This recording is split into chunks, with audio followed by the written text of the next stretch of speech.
baby steps. Okay?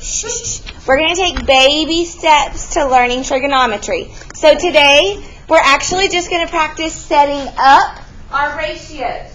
Tomorrow, we're going to actually start solving our equations.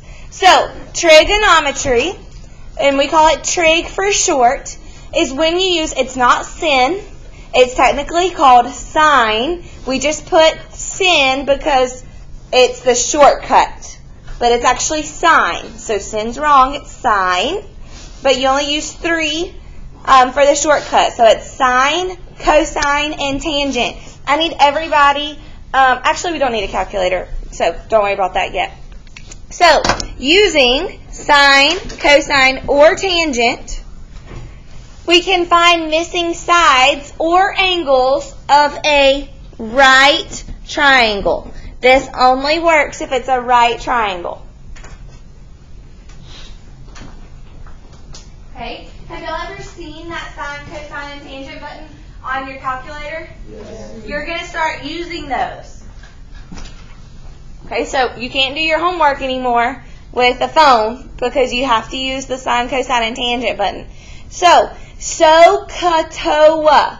That's the saying we use. So every time you're using this, I need to see SOHCAHTOA on your paper. So where this line is right here, I want you to write S-O-H. Dylan, you with us? This is super important. So, and then down here is C-A-H. C-A-H. And then the last one is TOA. Or you could, so I remember SOHCAHTOA. Okay? Some people use the saying, some old hippie caught another hippie tripping on apples. Because we can't see the last one. Back in my day, we didn't say apples, but now we say apples. Some old hippie caught another hippie tripping on apples. Yep. Or SOHCAHTOA. SOHCAHTOA. So here's why you need the saying. Listen, here's why you need the saying. So stands for sine equals opposite. So put opposite divided by hypotenuse. That's what it stands for. Sine is opposite over hypotenuse. So what I need you to do in this triangle right here, so I'm only looking at sine, is I want you to put an X right here. So that's going to be your angle. In that video, they showed theta. We're not going to use theta a whole lot. Theta is basically just another way to say X. Okay? So we're going to use X. Now, from X, your opposite side is going to be over here. Because it's opposite of your X. So it's opposite. And then your hypotenuse is always, always, always the thing that's across from the right angle. So the longest side. So this is your hypotenuse.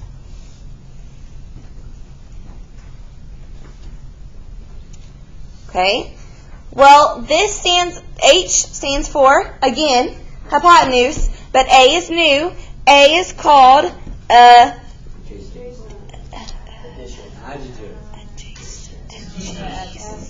adjacent. But the D is kind of silent. So it's adjacent, but the D is silent. That's where the ADJ. Y'all heard the song? He said ADJ. That's adjacent. Over, what's the H stand for? Hypotenuse. The hypotenuse.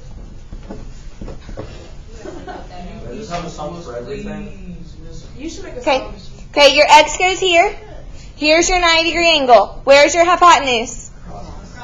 Okay, so we talked about where hypotenuse is, and we talked about opposite being right here. So what's the adjacent? Well, the adjacent is not your hypotenuse and not the opposite. So it's the leftover. It's whatever's left. So in this case, it's this one. That's the ADJ. Why isn't it the one that's going up and down? Because that's your opposite. That's your opposite. Okay? Shh, that's your opposite.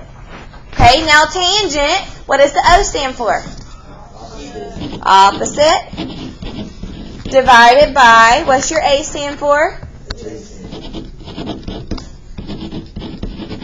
So if our X is here, if our X is right here, and this is our 90-degree angle, our opposite is straight across. So this is your opposite. It can't be the hypotenuse. So our ADJ is again the bottom piece.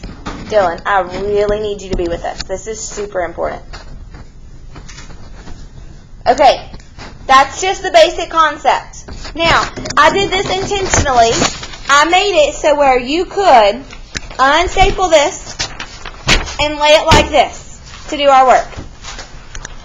Thanks. You're welcome. Okay, so now let's practice. All we're doing is practicing setting up these ratios. So your ratios are going to look like this. Sine x equals opposite divided by hypotenuse. It's going to be a ratio. Sine x equals something divided by something. Okay? Please just ignore the light. I think I got it. So sine of L. Look, guys, stay with me. Sine of L. Start at L. Here's L. Well, sine, so, ka, toa. Sine is opposite divided by hypotenuse. So what's opposite of L? 12. The side. Opposite of 12 L is 12. So equals 12 divided by, what's your hypotenuse? Good. So you just set up your ratio. Okay, I just want you to do that for now. I don't want you to put it as a decimal. Now let's do from L, same thing, let's do cosine. Well, cosine is adjacent divided by hypotenuse. Well, this was our opposite, and this is our hypotenuse, so our adjacent has to be 35. So your ratio is going to be 35 divided by your adjacent divided by your, which is, good.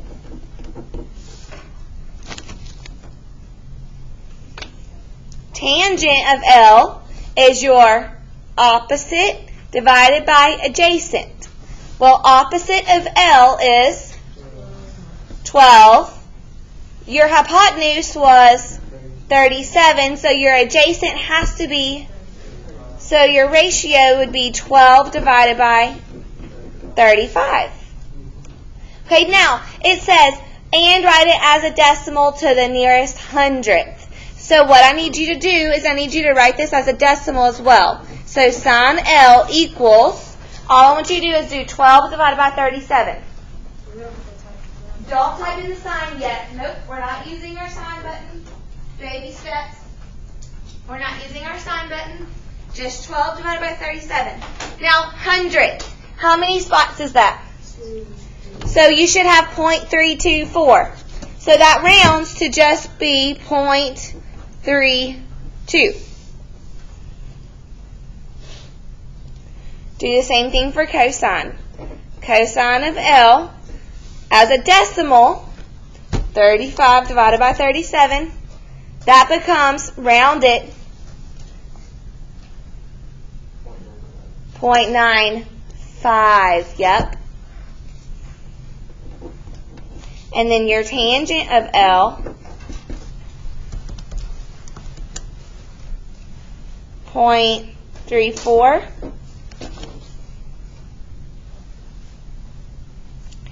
Okay, can you try 4, 5, and 6 for me? You try 4, 5, and 6. Same way.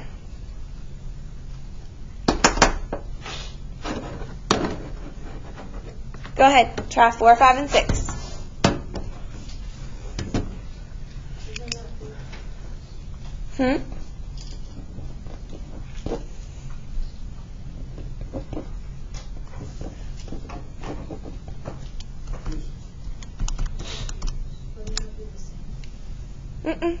You're going from a different angle. You're not going from L anymore. You're going from N. So use angle N now. Okay, so I'll do the first one with you. Sine of N. Well, sine is opposite divided by hypotenuse. Opposite of N is 35.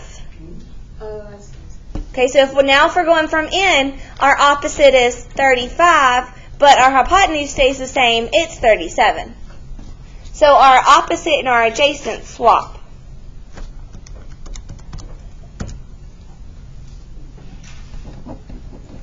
Okay, so try cosine and tangent.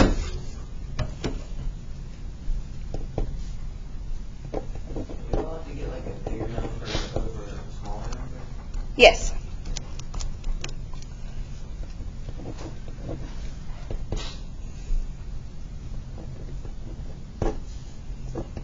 For tangent.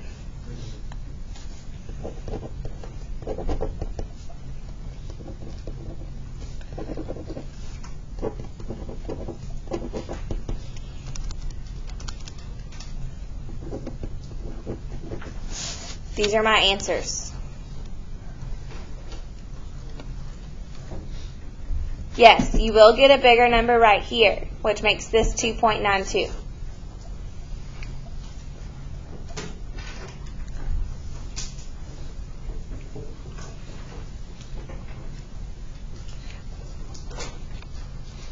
Okay, real quick, I'm going to let you finish 7, 8, 9, 10, 11, 12. But go down to 13, because I know y'all are dying to use those buttons on your calculator.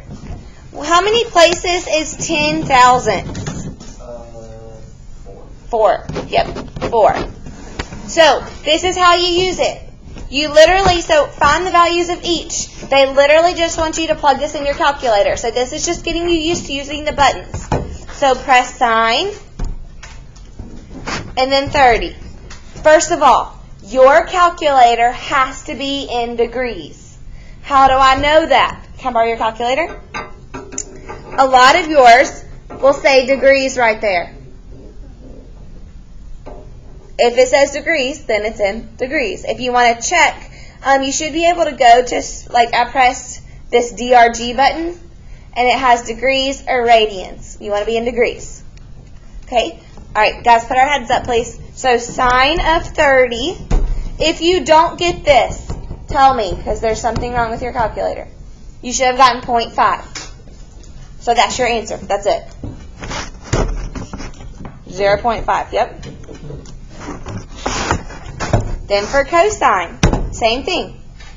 Cosine, 56. Now we have to round it to 4 decimal places. 1, 2, 3, 4. So it cuts off at the 1, but this 9 makes the 1 round up.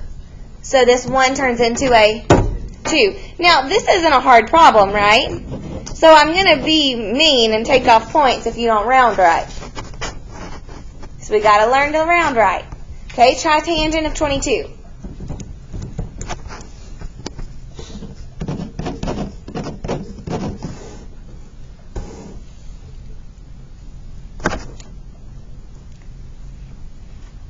Did you get the same thing as me? Yeah. Okay, let me come check yours. Okay. If you did not get those same things, I want to come look at what's going on. What I want you to do is I want you to finish 7 through 12. That's your classwork / homework. 7 through 12. What's your classwork / homework? 7 through 12. Just making sure you listen.